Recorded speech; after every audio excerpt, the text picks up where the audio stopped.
다 저렇게 했는데 그죠? 어, 메리 크리스마스 하면 이제 메리는 즐겁게 뭐 즐겁다 이런 뜻이잖아요. 뭐 크리스마스는 그리스도와 뭐 예배 이 합성어고요. 그래서 메리 크리스마스 하고 인사하면은 우리가 즐겁게 예수님을 예배합시다. 뭐 그런 뜻이거든요. 그럼 옆 사람과 인사해 볼까요? 메리 크리스마스. 네, 별로 안 기쁘죠?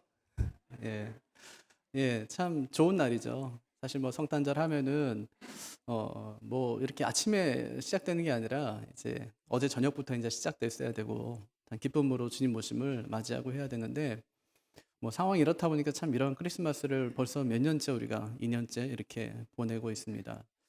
상황이 이렇지만 우리 안에 늘 예수님을 향한 기쁨과 기대가 넘쳐나게 되시기를 바랍니다. 얼마 전에요. 퓨 리서치 센터라는 미국의 한 여론조사 기관이거든요. 거기서 이제 전 세계 뭐 전 세계 좀 이상하고요.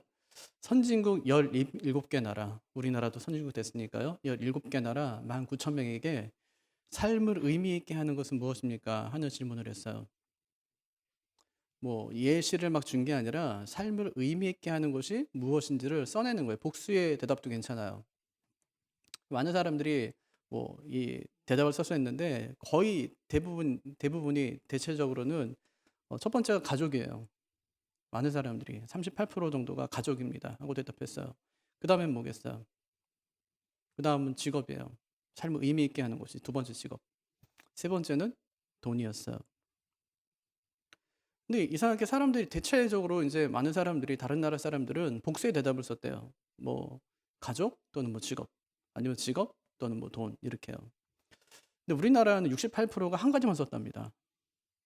그게 뭘까 1등이? 돈이에요. 돈 이게 썼어요. 두 번째는 뭘까요? 우리가 정말 우리 삶에 의미 있게 하는 거, 건강.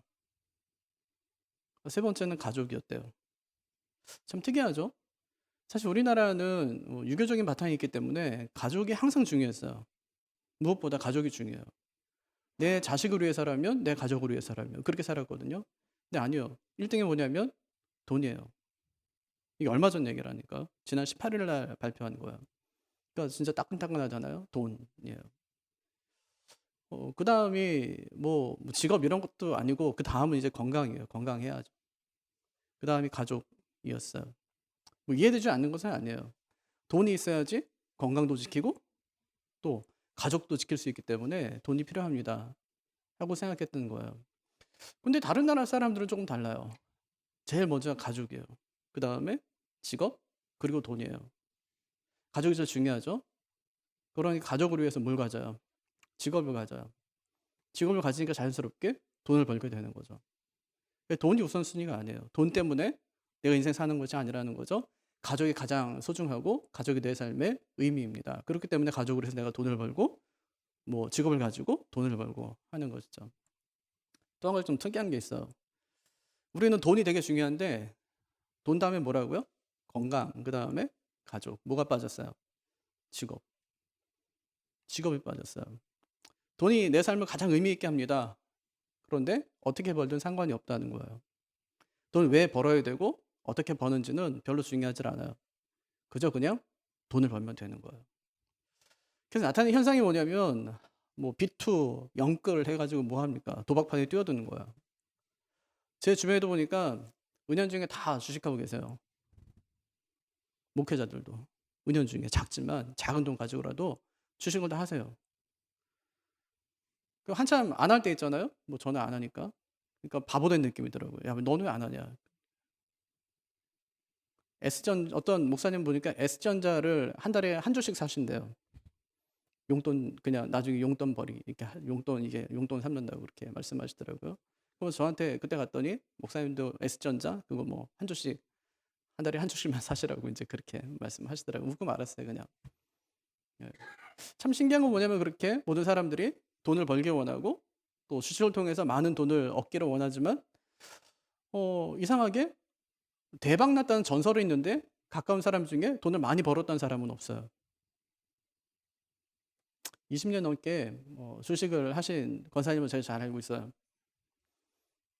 여자분이신데 20년 넘게 하셨어요. 근데 막 한참 막 이렇게 주식 뭐 열풍이 우리나라에 막 불고 했을 때 그때 뭐라고 말씀하시냐면 주식해서 돈 버는 사람 없다는 거야. 저렇게 쉽게 돈 벌 것 같으면은 주식해서 돈 벌었다는 사람이 엄청나게 많아야 되는데 그런 사람은 찾아보기 힘들다는 거야. 열풍이지. 곧 식을 거라고. 쉽지 않다는 거야. 해보니까 자기가. 아침 먹고 증권회사가 증권 가요. 증권 회사라고 그래야 되나요? 예, 거기 이제 장을 마치면 집에 오세요. 그 20년 넘게 하셨어요. 쉽지 않대요. 그걸로 많은 돈을 큰 돈을 버는 것은 쉽지 않다는 거예요. 우리는 돈을 얻으려고 그렇게 일생을 자기의 삶을 다 바치고 평생을 이렇게 투자하지만 이상하게 돈 때문에 낙심하지 않는 사람이 없다는 거예요. 참 쉽지 않은 인생을 사람들이 살고 있다는 것을 잘 보여주는 것이죠. 올해 가장 이슈가 된 드라마가 오징어 게임이었습니다. 그걸 보면은 우리 삶에 진짜 적나라한 모습이 다 나타나요. 456명이 456억 원을 차지하려고 한 사람이 차지하려고 그 게임을 벌이는 거잖아요. 처음에는 그 게임을 설명합니다. 한 명한테만 준다는 거예요. 그럼 나머지는 어떻게 되냐? 다 죽는데요. 사람들이 겁냅니다. 사실 이 확률이 로또보다 훨씬 더 크거든요. 몇백만 분의 1이니까 로또는. 진짜 그거야말로. 잘하면 할 수도 있겠는데 한 번의 기회를 더 준다니까. 한 번은 생존할 수 있대요. 돌아갔던 사람은 다시 모여요. 그리고 정말로 한 명에게만 456을 줍니다. 나머지는 어떻게 되죠? 다 죽는 거예요. 그러니까 돈과 사람의 생명을 바꾸는 겁니다. 그 엄청난 확률 앞에. 돈에 생명이 달려있는 것이죠. 그때부터 사회는 정글이 되는 것입니다. 한 토론회에서 외국인 사회자가 물었어요. 한국 사람에게. 한국에서는 도박이 성행합니까? 이 질문을 받은 분이 굉장히 고민을 많이 했대요. 순간적으로 당황해가지고. 사실 그런 모임은 아니었었는데 하도 오징어 게임 열풍이 막 불고 있으니까 한국에서는 도박이 성행합니까? 물었대요. 그랬더니 한참을 이렇게 대답했어요. 한국에서는 도박이 성행하지 않습니다. 그런데 우리 인생이 모두 도박입니다. 자영업자가 사업을 시작하면 1년에는 50%가 망하고 3년이 지나면 80%가 망합니다. 우리는 모두 목숨을 걸고 도박 같은 인생을 삽니다. 그렇게 대답했대요. 어쩌면 이 퓨 리서치에서 조사한 삶을 의미 있게 하는 것이 무엇인가 하는 이런 질문은 우리 사회의 모습을 정말 적나라하게 보여주는 그런 질문과도 같습니다. 그 질문 하나에 우리의 생각과 현실과 모든 가치관이 다 녹아져 있기 때문에 그렇습니다. 얼마 전에 허경영 씨가 잘 아시죠? 허경영 씨가 매일 전화 오는 그 사람 강연하는 걸 잠깐 들었어요. 뭐라고 이야기하냐면 옛날에 누구든지 성실이라면 월급을 아껴서 집도 사고 아이도 키울 수 있었다는 거예요. 근데 생각해보면 그랬던 것 같아요. 공무원 하는 분들도 어느 정도 이제 시간이 지나면 자기 집을 마련할 수 있었어요. 공무원 진짜 박봉이라고 했는데도 자기 집을 마련하면 사셨다고요. 예, 학교 교사로 일하시는 분들도 자기 집을 마련했어요. 진짜 허드렛 일을 하고 공사판에서 막노동을 하시는 분들도 열심히 성실하게 일하면 자기 집을 가질 수 있었던 시대가 있었다고요. 근데 지금은 그렇지 않다는 거예요. 뭔가 사회가 이상해졌다는 얘기를 하는 겁니다. 그래서 사람들이 뭐 월급 받아서는 안 되니까 다른 것을 얻기 위해서 그냥 도박판인 이 사회에 그냥 뛰어드는 겁니다. 부푼 꿈을 안고 그렇게 뛰어드는 것이죠. 좀 우리 사회가 살려면 어떻게 해야 될까? 돈을 내려놔야 됩니다. 돈을 내려놔야 돼요. 돈이 있으면 행복하다는 그 가치 기준을 내려놓지 못하면 절대로 행복할 수 없다는 것입니다. 요즘에 저는 제일 행복해 보이는 사람이 나는 자연이다 나오는 그 사람 같아요. 그리고 왜 남자들이 왜 그거 봅니까? 남편들이 왜 자꾸만 그걸 보죠? 퇴근만 하고 나면 왜 자꾸만 그걸 보는 거예요? 삶이 고단하다는 거예요. 삶이 힘들다는 거예요. 그래서 나도 그냥 이 속세를 떠나서 이 사회를 떠나서 그냥 저 들어가서 그냥 살고 싶다는 거예요. 그럼 이 돈이라는 가치를 변화시키는 일은 누가 해야 될까요? 그건 종교가 해야 되는 일이에요. 프랑스 사회학자인 듀르켐이요. 그의 책 자살론에서 이렇게 말했어요. 자제를 가르치는 최선의 학교는 종교다. 자제를 가르치는 최선의 학교가 종교다. 여러분 정말 그럴까요? 한국 교회가 또 기독교가 자제를 가르치는 최선의 학교가 지금까지 되어 왔을까요? 저는 그렇게 생각하지 않아요. 한국 교회사를 보면 교회는 자제를 가르치는 최선의 학교가 아니라 욕망을 가르치는 최선의 학교였습니다. 모든 게요, 참 늘 믿음으로 다 포장되어 있는 거예요. 기도는 욕망을 이루는 도구고 간증은 욕망을 표출하는 기회가 되어 왔습니다. 돈은요, 하나님의 축복이고 성공한 기도응답의 결과였어요. 돈 받고 싶으면 예수 믿어라. 복 받고 싶으면 예수 믿어라. 그런 이야기들을 너무 많이 우리가 듣고 살았습니다. 그 복이 천국 가는 복이면 참 좋겠는데 이 땅에서 잘 되고 잘 사는 복이에요. 신앙생활을 제대로 하면 욕망이 믿음 안에서 절제돼야 되는데 오히려 욕망이 막 증폭됩니다. 나도 저 사람처럼 살게 해달라는 거예요. 쟤는 되고 왜 나는 안 되냐는 거예요. 가만히 보면 정말 믿음의 부자가 되겠다는 사람은 없고 부자 되기 위해서 믿는 사람들은 참 많습니다. 왜 그럴까? 기복주의 신앙 때문에 그렇습니다. 예수 믿으면 잘 된다. 기도하면 모든 것이 다 이루어진다. 여러분, 이것이 얼마나 비성경적인 말이냐는 거예요. 여러분, 예수를 잘 믿어갖고 만사 형통한 사람 보셨어요? 아니 그럼 왜 제 친구는 참 믿음도 좋은데 왜 3만 원짜리 그 탁구 라바도 못 사서 탁구를 끊어야 돼요? 참 신실하고 좋은 목사인데 개척해가지고 15년째 20년째 막 목회하고 막 그렇게 하고 있는데 왜 참 신실한데 왜 하루에 2시간씩 기도하면서 예수 붙들고 살려고 애를 쓰는데 왜 그렇게 살아가는 것이죠? 교회가 자꾸 이상하게 가르치니까 성도들이 욕심쟁이가 되는 거예요. 자꾸 욕심쟁이가 돼요. 마태복음 7장에 보면 구하라 그러면 주실 것이요. 찾으라 그러면 찾을 것이요. 두드리라 그러면 열릴 것이니. 그렇게 말씀하세요. 그러면서 뒤에 하는 얘기가 뭐냐면 구하면 하나님의 좋은 걸 주시겠다는 거예요. 네. 너희가 아버지라도 자식에게 좋은 것을 줄 줄 알거든. 하물며 하나님일까 보냐. 좋은 것 준다는 거예요. 근데 뭘까 이 좋은 것이. 병행 본문인 누가복음 11장을 보면 성령이에요. 성령 주겠다는 얘기예요. 구하고 찾고 두드리면 내가 진짜 성령 줄게 이렇게 말씀하시는 거예요. 참 좋은 것 그 성령 줄게. 오늘부터 기도 안 하시겠네요. 이게 믿음이에요. 이게 내 믿음의 실체라고요. 우리는 돈 많은 부자보다 진짜 신앙의 부자가 되어야 됩니다. 예수 믿으면서 세상 사람처럼 적어도 살지는 말아야 돼요.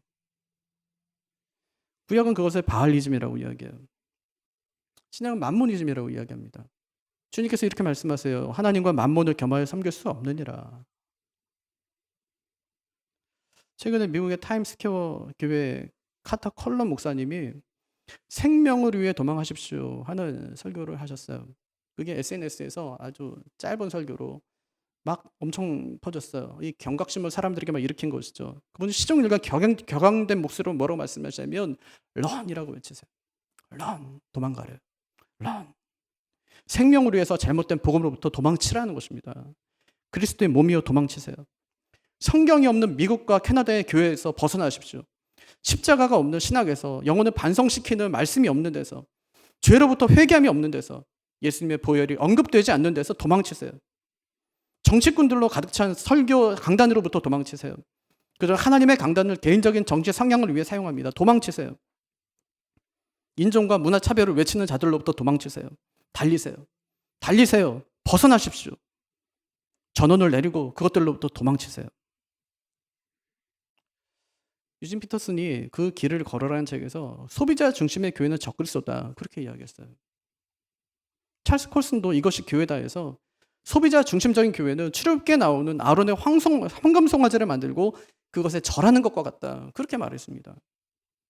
2007년에 평양 대부흥운동 그 100주년 기념해서 서울 상암 월드컵 경기장에서 큰 예배를 드렸어요.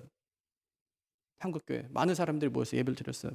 그때 오카는 목사님이 요한계시록 3장 1절에 나오는 내가 살았다 하는 이름을 가졌으나 죽은 자로다 하니 4대 교회를 향한 말씀을 읽고 한국교회는 죽었다. 한국교회는 죽었다. 이런 요지로 설교를 하셨습니다. 최근에 제가 한 후배를 만났어요. 온라인 예배 드리면서 시험 들 일이 없대요. 좋다는 거예요. 장로님들이 기도할 때 정치 얘기가 막 나오고 듣기에 거북한 이야기 때문에 힘들었었는데 이제 온라인으로 들으니까 기도는 그냥 넘어간대요. 목사님 설교 중에도 거북한 이야기가 나오면 그냥 넘어간대요. 제가 그 이야기를 들을 때 제가 뭐라고 대답해 줘야 할지 모르겠어요. 그 잘못이다 회개해라. 예배는 그런 게 아니다. 교회 공동체를 그렇게 생각하지 마라. 그래야 될까? 아니요. 그렇게 못하겠더라고요. 그래도 신앙을 가지고 버텨줘서 고맙다. 온라인이지만 그래도 끈을 붙잡고 있어줘서 고맙다. 그 징한 공동체 버리지 않고 그렇게라도 붙들고 있으니 참 고맙다. 제가 할 수 있는 말은 그 정도였습니다. 미국에는 참 다양한 형태의 교회들이 많습니다. 대도시를 중심으로 해서 미셔널 처치들이 막 일어나요. 시애틀에 있는 한 교회는 예배당 뒤편에 간단한 뷔페가 차려져 있어요. 예배를 토요일에 드립니다. 거기에 핫도그도 있고 과자도 있고 간식거리도 있고 다양한 음료가 있습니다. 사람들이 막 이렇게 음식을 먹고 있으면 자연스럽게 예배가 시작돼요. 사람들이 음식을 먹으면서 예배를 드립니다. 예배 중간에 성찬식이 있는데요. 동네 그냥 노는 형 같은 사람이 성찬계를 들고 있어요. 진짜 허름한 옷을 입고 야구 모자 썼는데 그가 성찬위원이에요. 또 어떤 교회 목사는 참 옷차림이 심상치가 않아요. 온몸에 막 문신투성입니다. 얼굴에 피어싱을 몇 개 박았는지 모르겠어요. 검은 바지에 검은 티셔츠를 딱 거쳤는데 그냥 보면 강단에 안 서 있으면 동네 깡패예요 그냥. 근데 거기 모인 사람들이 다 그런 모습이었어요. 우린 그것을 보면서 이게 무슨 교회냐. 근데 그들이 왜 그렇게 예배를 드릴까요? 그들은 복음을 전할 수만 있다면 무엇이든지 하겠다는 것입니다. 교회를 떠난 사람들이 다시 교회로 돌아올 수 있고 복음을 듣지 못한 사람들이 복음을 들을 수만 있다면 기꺼이 자신의 몸에 문신도 하고 얼굴에 피어싱도 하겠다는 것입니다. 그들이 교회로 돌아올 수만 있다면 그들이 복음을 들을 수만 있다면 어떤 것도 할 수 있다는 것이 그들의 처절함이었어요. 저는 그들에게서 뭐 예배나 목회의 어떤 특별한 재주가 아니라 복음을 위해서 모든 것을 내려놓으려는 그 간절함 그리고 그것을 넘어선 처절함을 보았습니다. 여러분 이것이 예수님의 성육신 아닐까요? 주님이 이 땅에 인간의 몸을 입고 오신 이유도 바로 이것 때문이 아니겠냐는 말이에요. 주님께서 인간의 더러운 몸을 입고 이 땅에 오세요. 주님이 죄인을 구원하기 위해서 죄인의 모습으로 이 땅에 오십니다. 그래서 사람들은 그는 그리스도가 아니라고 이야기했어요. 그리스도가 더러운 죄인의 모습으로 오실 리가 없다는 거예요. 사람들은 미셔널 처치를 보면서 그건 교회가 아니래요. 교회는 거룩한 곳인데 교회가 그럴 리가 없다는 거예요. 그들이 거룩한 교회를 강도의 소굴로 만들었다고 사람들이 손가락질을 합니다. 하지만 주님께서는 더러운 인간의 몸을 입고 이 땅에 오십니다. 그분이 그렇게 오신 것은 단 한 가지 이유 때문이에요. 죄인을 구원하기 위해서입니다. 죄인을 구원하기 위한 주님의 눈에는 아무것도 보이질 않아요. 오직 죄인 외에는 아무것도 보이지가 않습니다. 그래서 주님께서 말씀하세요. 내가 의인을 불러온 줄을 아느냐. 천만의 말씀. 죄인을 불러 회개시키러 왔노라. 주님은 그 일을 하기 위해서 다른 사람의 시선을 전혀 신경 쓰지 않습니다. 다른 사람의 말도 판단도 아무것도 신경 쓰지 않습니다. 오직 주님의 눈에는 죄인만 보이는 거예요. 오직 주님의 눈에는 자신의 자녀밖에는 보이질 않는 것입니다. 그래서 주님께서 오세요. 거룩하신 주님이 더러운 죄인의 몸을 입고 이 땅에 오십니다. 오늘 말씀이 천사가 목자들에게 그분의 오심을 선포하는 장면이에요. 오늘 다윗의 동네에 너희를 위하여 구주가 나셨으니 곧 그리스도 주시니라. 엄청난 파격이죠? 우리 동네에 우리를 위해서 구주가 오셨는데 그분이 우리의 구원자라는 말입니다. 우리를 위해서 주님께서 오셨습니다. 죄인을 구원하기 위해 주님이 오셨습니다. 그럼 우리가 해야 될 일은 뭘까요? 그분을 메리 크리스마스 하는 거예요.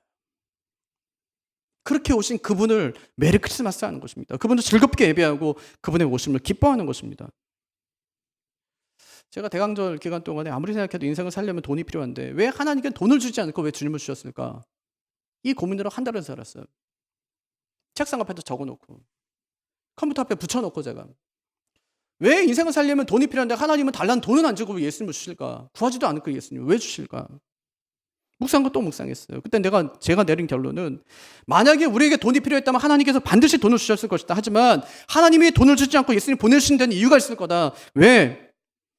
돈을 줘서 100년을 살게 하기보다 예수님을 주셔서 영생을 살게 하는 것을 하나님께서 원하셨기 때문에 하나님께서 그렇게 하신 것이다. 그런 결론을 내릴 수밖에 없었습니다. 목사가 문신을 하고 피어싱을 하니까 사람들이 손가락질하고 조롱합니다. 저게 무슨 목사냐. 주님이 죄인의 모습으로 나타나니까 사람들이 멸시하고 조롱하고 죽입니다. 저게 무슨 그리스도냐. 하지만 목사가 피어싱을 하는 이유는 한 영혼을 주께로 돌이키기 위함이고, 주님께서 죄인의 모습을 입고 죄인의 몸으로 이 땅에 오신 것은 그 영혼을 구원하기 위해서였습니다. 그래서 우리가 성탄절에 메리 크리스마스 하고 인사하는 것입니다.